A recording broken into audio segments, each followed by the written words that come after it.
Training camp is just around the corner, and ahead of that, Kyle Dubas signed a pretty interesting player to a professional tryout. Hunter and I are going to talk about that and more on this edition of the Locked On Penguins podcast.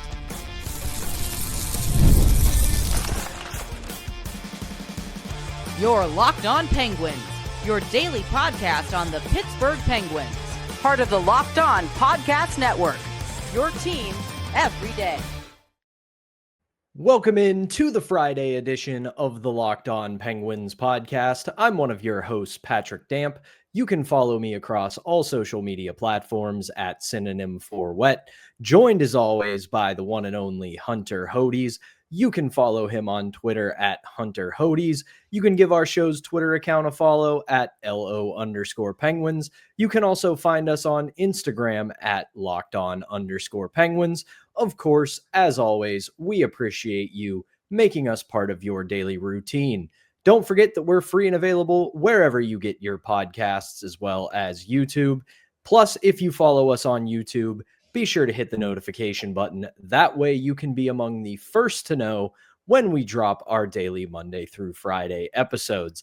I said it at the top, Hunter, we now officially have a Penguins training camp schedule, and we will get to that later in the show. Before we do that, though, Kyle Dubas makes a pretty significant transaction on Friday morning, signing 40-year-old goaltender Marc-Andre Fleury to a professional tryout contract. And Hunter, do we think he has a chance to make the team this year? Pat, first off, can we play Mama, I'm Coming Home by the legendary Ozzy Osbourne, please? Amazing song, but that is exactly what this is. Marc-Andre Fleury is coming home to Pittsburgh on a 2-day contract. That's basically what this is, Pat. It's not a 1-day contract, as we were speculating on Thursday when the Penguins and Fleury's longtime agent Alan Walsh were just posting cryptic tweets throughout the day. It is going to be a 2-day contract, aka a professional tryout. He's going to practice with the team on September 26th, and then he is going to suit up one last time for the Penguins on September 27th. Hey, Pat, maybe if he plays well in that game, they can try to sign him to a 1-year contract and he can try to outplay Tristan Jarry during the season. We're just messing around. That's not going to happen. He's going to suit up one more time, and he'll get to ride off into the sunset and officially retire as a member of the Pittsburgh Penguins, as it should be, man. He spent 13 years with this team. He bleeds black and gold. He never wanted to leave. It only makes sense for him to return, even though it's not going to be a regular season game. He's going to get quite an ovation from the Penguins faithful. That is going to be the biggest preseason crowd I think I've ever seen at PPG Paints Arena. I would not be surprised if by the time you finish listening to this, that game will be sold out. The tickets are probably already skyrocketing as it is right now. But he is going to get quite an ovation. He's probably going to be very emotional after that game, even though it's a preseason game. But this is such a great move by the Penguins. Like, Pat, we speculated, 1-day contract. This beats that by 1,000. 2-day thing. He gets to practice in front of the fans in Cranberry during camp, and he gets to play, and he gets to retire a member of the Penguins. Come on, man. Beautiful stuff by the franchise. There's no critique of this. It's absolutely perfect the way they're doing this, because like you said, we speculated on the show yesterday that it was going to be a symbolic 1-day deal. He signs right before the start of the regular season, and then his last day is opening night or whatever, and he finishes his career as a Penguin. But this is such a unique thing that they're doing, having him practice with the team at training camp and then having him get into game action against the Blue Jackets in the preseason on September 27th. And here's the thing, joking aside, he's not actually going to play. We said it on the show before. He has said emphatically that he's done. There's not going to be an itching to come back or anything like that. This is him just coming full circle, finishing his career where it began, with the team he was with the longest, the team that he won 3 championships with, and in a city that he has completely endeared himself to and become part of the fabric of the organization. I want to talk about that real quick, though, because This is going to sound like I'm trying to relitigate and bring back up the Fleury versus Murray debate, which is not what I'm trying to do. But if you read Josh Yohe today, he did a little piece on this in The Athletic. It was not much more than what the Penguins put out in their press release about Marc-Andre Fleury, but he did throw a little nugget in there that I think a lot of people have forgotten about when it comes to the end of his time with the Penguins. In the 16-17 season, it was pretty apparent that the team was going to stick with Matt Murray and move on from Marc-Andre Fleury. And Jim Rutherford approached him and said, listen, we're going to stick with Matt Murray. He's going to be our guy. Unfortunately, just because of the salary cap, his age, he had just come off a unbelievable playoff Stanley Cup winning performance. So it made sense. And he approached Fleury and basically said, I will send you anywhere you want to go. If I have to trade you for a used puck bag, I will send you there and make it work. Fleury says, no, I'm sticking around. I am going to finish out this year. I'm going to play in the playoffs, or at least be part of the team in the playoffs, win another cup, and then I want to go to Vegas and be the centerpiece of their team. So as much as it broke our hearts to lose Marc-Andre Fleury, that right there tells you that, sure, he may not have wanted to leave, but he understood the value he had to the franchise, the value he had to the city, and how much he loved it here, and was willing to make sure the Penguins had a legitimate second option in net if anything happened to Matt Murray. And sure enough, the first two rounds of the playoffs, they needed Matt Murray. And all the respect to Mr. Game One, Jeff Zatkoff. If Penguins would have been stuck with someone like Zatkoff in the first and second round, they probably don't win the Stanley Cup in 2017. I mean, yeah, thank God they had him in 2017. I mean, they don't win either of those two series against Columbus or Washington, especially Washington without Fleury. I will still to this day say, I mean, Washington, it felt like outplayed them for a good chunk of that series. The Penguins just got A, really good finishing, and B, elite, and I mean elite goaltending from Marc-Andre Fleury in that series. And yeah, I know it was kind of like a hurrah, kind of his last dance with the Penguins. And then he was able to go to Vegas, play really well there, goes to Chicago, goes to Minnesota, all that good stuff. But, he did right by the Penguins, but the Penguins also treated him like royalty, which he deserves, because he was really, when it was the big four, Pat, he was the first one. Then you had the rest of the big three, Crosby, Malkin, and Letang, come in. And, this is something that Penguins fans have been clamoring for ever since he left. Like, it would be awesome if we got to see him retire as a member of the Penguins. Well, the Penguins organization listened, and, you saw Kyle Dubas' statement. He's doing right by Fleury, and you're going to see a lot of signs at this game. Again, it's going to be very emotional. I think you're probably going to see Fleury cry a little bit. I mean, you remember when he first came back the first time with Vegas? I mean, they had that beautiful tribute, and I saw fans in the stands crying. He was even crying while watching it. I think he's going to be in tears here as well when he sees the outpouring of love and support from Penguins fans, even though it's a preseason game at the arena. So, job well done by the Penguins, and I'm really looking forward to this. It's going to be an absolutely beautiful moment, and I'm really looking forward to this. It's definitely the most I've ever looked forward to a preseason game for the Pittsburgh Penguins, simply to see number 29, Marc-Andre Fleury, finish his career where it all began, by practicing with the team and then playing in a preseason game. Speaking of that, we now know when said training camp will take place. The Penguins released their 2025 training camp schedule. Hunter and I will discuss that when we get back right after this.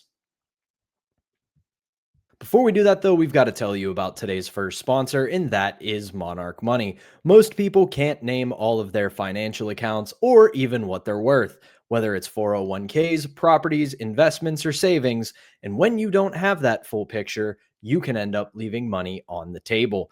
That is why there is Monarch Money. It's an all-in-one personal finance tool that brings your entire financial life together in one easy-to-use interface on your laptop or on your phone. Monarch Money is built for people with busy lives. If you've put off organizing your finances, Monarch is for you. Monarch does all the heavy lifting for you. You can link all of your accounts in minutes, see clear data visuals, get smart categorization of your spending, and finally feel in control of your money without ever touching one of those annoying spreadsheets. I'm a big fan of Monarch Money. I've said it on the show. You guys know me. Never been a math guy, never been an Excel spreadsheet guy. So having Monarch Money putting all my stuff together, whether it's my banking apps, my savings, credit cards, 401k, whatever, it's all right there for me.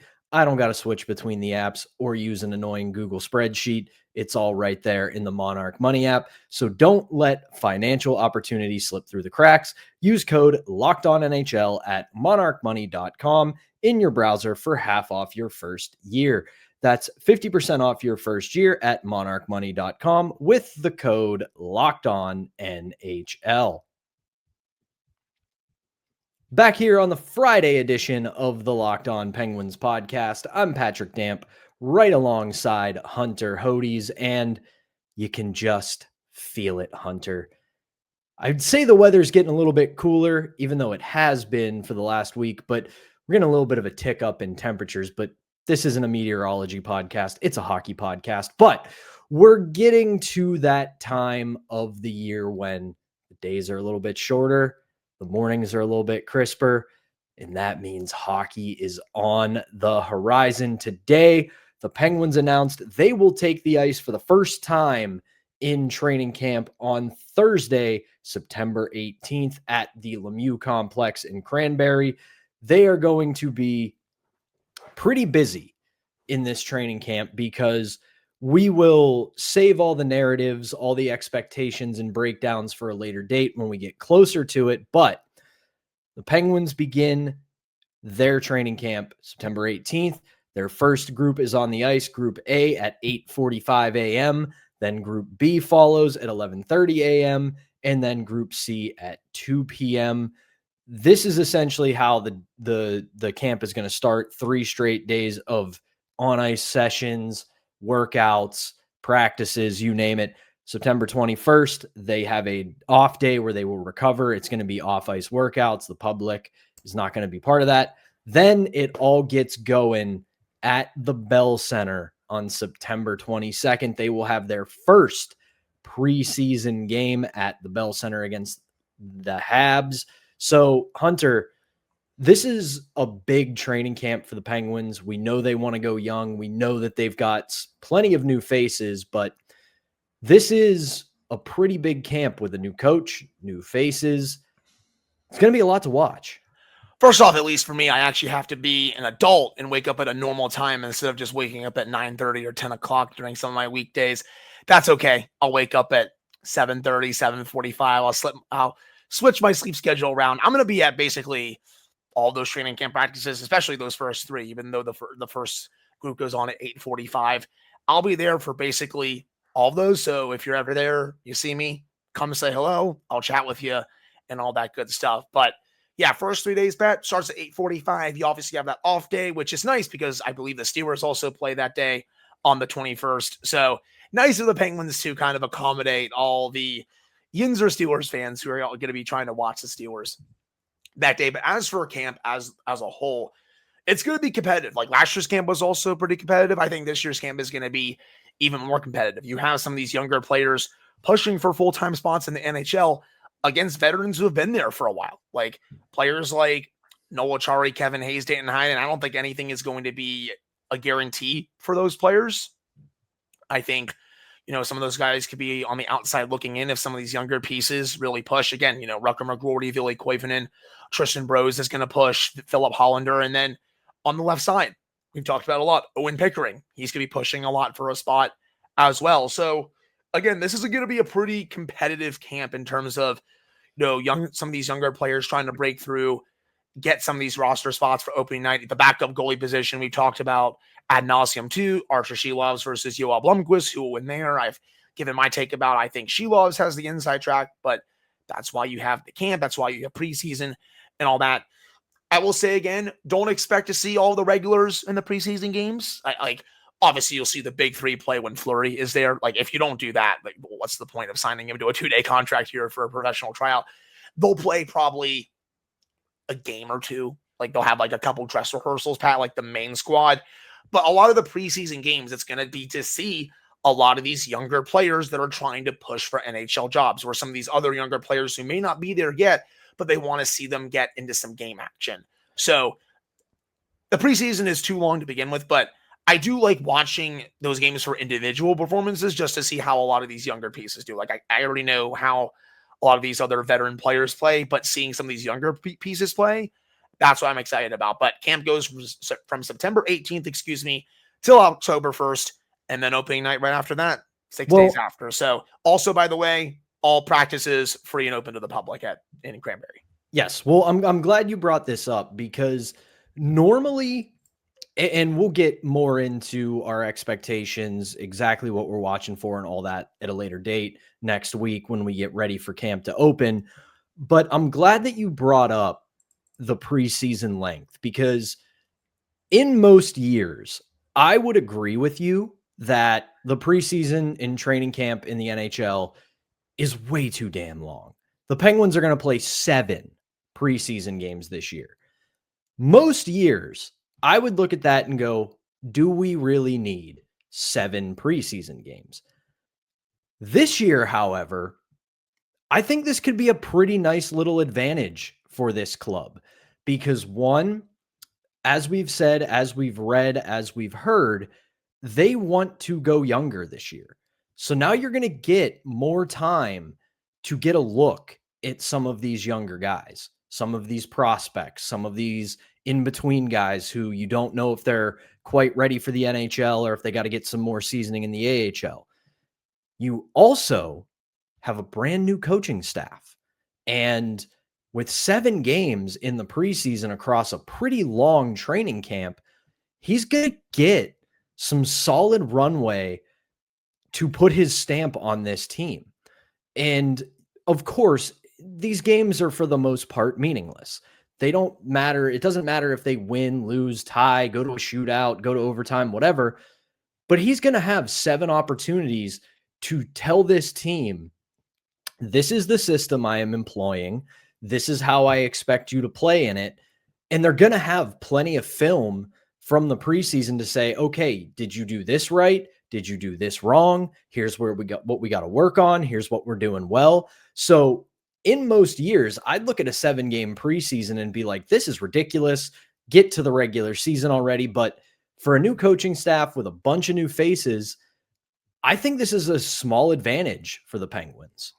And the prospect pool is also bigger now, so there's more reason to watch, I think, for some of these preseason games. Like, obviously, a lot of them in years prior have been a chore to watch, just because, like, for the most part, like, you knew what the roster was going to look like because they're in win now mode.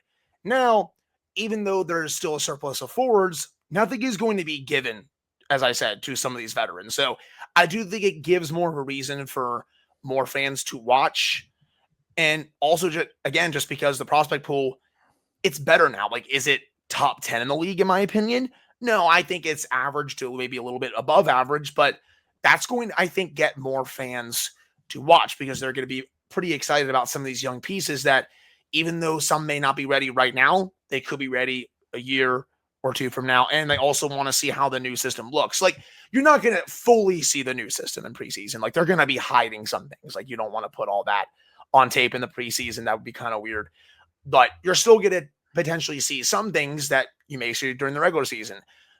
The big thing is you'll see the main system once, obviously, they open the puck against the Rangers, but you'll still get to see, maybe there's a new little opening wrinkle here. Maybe there's a small wrinkle here. Just a couple of things that they might, tease some fans about potentially. For sure. And no, like, you're right. In no world are they going to tip their hand entirely in the preseason. But again, I keep coming back to, normally a 7-game NHL preseason is just ridiculous. But given the state of the Penguins organization right now, with a bigger prospect pool, a brand new coaching staff, it really could be a bit of a hidden advantage for the Penguins with that much time to get them up and running, or at the very least, more familiar with what Muse and company want to do once we hit Madison Square Garden for game 1 of 82. But that is going to do it for this middle segment. When we come back, it's Friday, so you know what that means. We got to hear from you, the Locked On Penguins community, in Fan Take Friday. We will do that when we come back right after this. But we got to tell you about our second sponsor before we do that, and that is FanDuel. The NFL season is here, and FanDuel is making sure you're ready for kickoff with a can't-miss offer. Right now, new customers can bet just $5, and if that bet wins, you'll get $300 in bonus bets to use across the app. FanDuel makes every game more exciting, whether you're watching your Pittsburgh Steelers looking to go 2-0 this weekend at the home opener at Acrisure Stadium against the Seattle Seahawks, or if you're just hanging out, keeping an eye on your fantasy lineup. FanDuel is quick, easy, and the best way to add a little bit more energy to your NFL Sundays. So if you're ready to play, download the FanDuel app now by visiting FanDuel.com to get started. That's FanDuel.com to place your first $5 bet. Back here on the Friday edition of Locked On Penguins, I'm Patrick Damp, right alongside Hunter Hodes, and it's Friday. So we got to hear from the people, Hunter. We got to hear from the Locked On community as part of Fan Take Friday. If you're new here, every Friday we put a call out on social media for your questions, your hot takes, and everything in between. It's a series we're going to keep going throughout the season because you guys are an awesome community. We love talking hockey with you guys. So without any further ado, let's jump right into it with our first one from YouTube. It is from Michael Gregorich, and he says, controversial take. This team will go as far as Erik Karlsson will take them. Two things on this. It's going to be more like 2.5, I should say. First and foremost, if he's still here, that's the first thing. If the Penguins hold on to him, that's a big question mark. We'll see what happens if they're able to move him before training camp or into the season. We still don't know if there's any suitors out there or if even Dubas is still working on it. The other thing I would say to this, and it's the 2.5 part of my response, I agree with this, but I also disagree with it in the sense that it's the correct take about Erik Karlsson, the player, but it's not the correct take on the Penguins' current team. If the Penguins were a fringe contender or a solid playoff team, yes, Erik Karlsson would be the straw that stirs the drink. Problem is, it's not a very good roster, and Karlsson could be great, and it could definitely give this team a bump, but it's not going to put them into playoff contender status.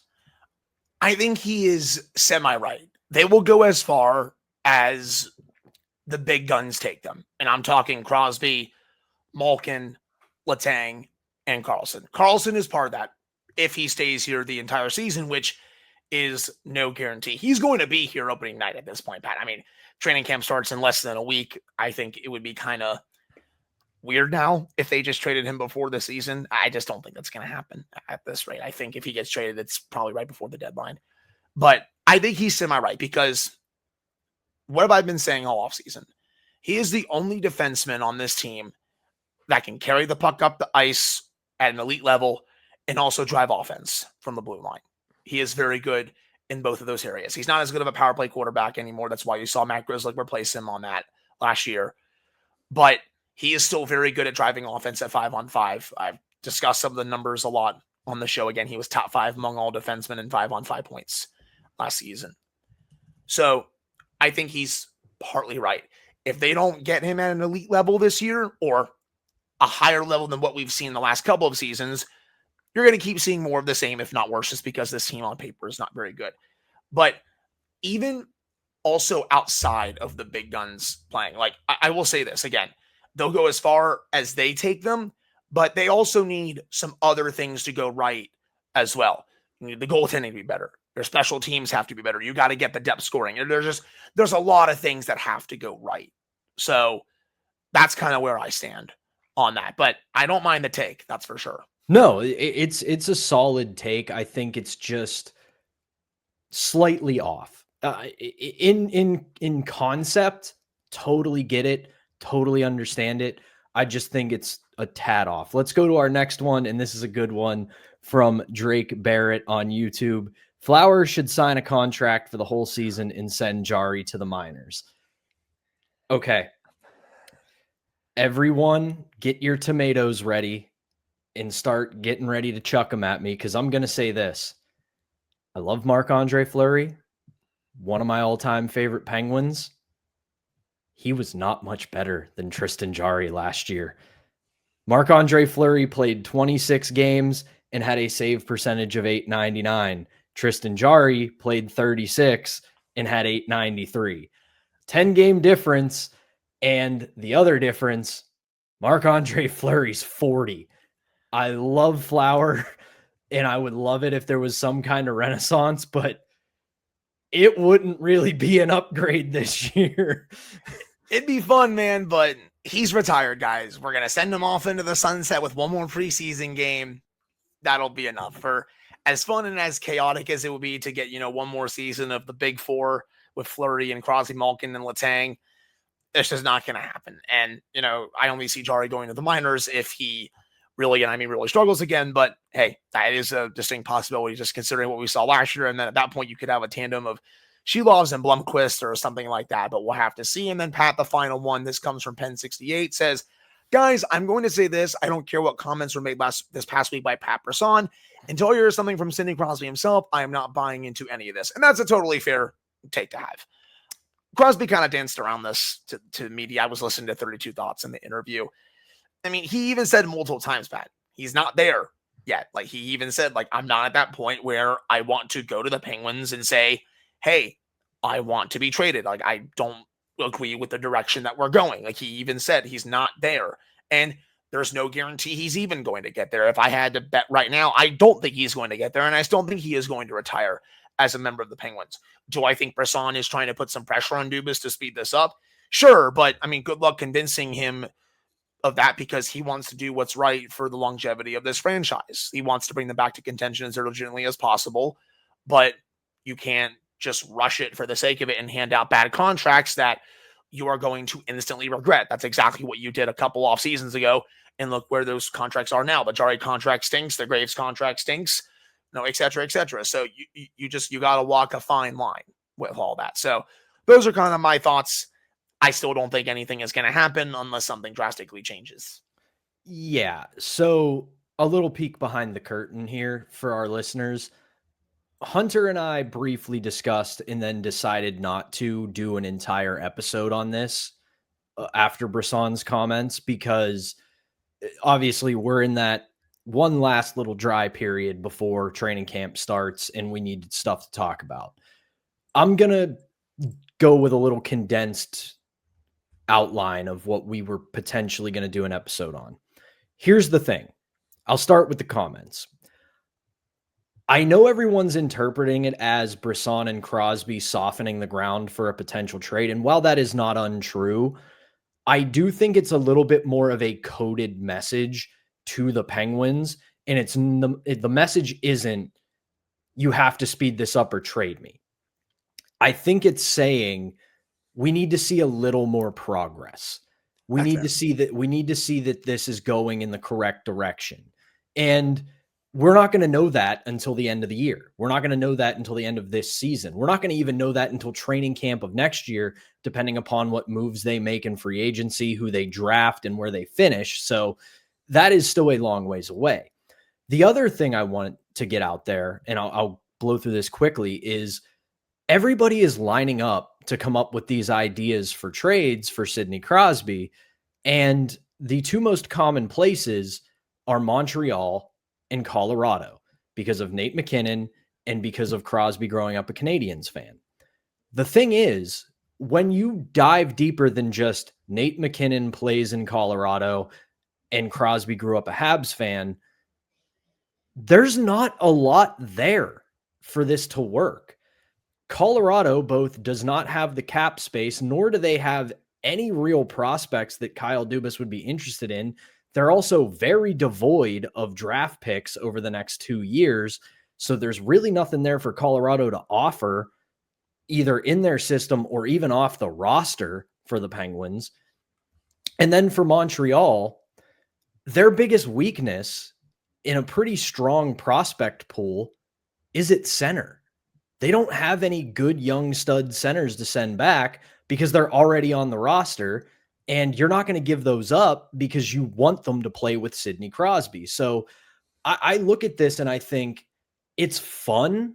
It's fun to play GM and come up with big blockbuster trades, but those fan bases, it is. Just in general, we love doing this. It's part of why we do this show. But at the end of the day, I think it was more them sending a message to management of, we need to see some more progress. We're not unhappy, but we want to get him a couple more kicks at the can before he retires. It wasn't them saying, we're done, we hate it here, we want out. I think it was just them saying, we want to see some progress. We want to make it so he gets a swan song, and we're not going to know that until the end of this season and into next training camp. Right. So the end of the day, I'm with Penn 68 until Sid directly says it or Brisson directly says it. I'm not losing sleep over it, but Hunter has to get to watching this prospects tournament, which, speaking of, when we are back next week on Monday, we're going to drop our episode a little bit later than normal on Monday because we're going to watch all the games and we're going to bring you a recap of what we saw at the Penguins Prospect Challenge. And speaking of that, by the way, Billy Koivunen just had a nasty goal to open the scoring against Boston. And this is what we want him to do. You are probably too good to be here. Go out there and dominate. Nice start for him so far. But Pat, go ahead and end this one. There it is. There's your quick preview for what Monday will be all about when we return. But for now, have a great weekend. Here we go, Steelers. For Hunter Hodes, I'm Patrick Damp. Thank you, as always, for tuning in. We will be back on Monday afternoon.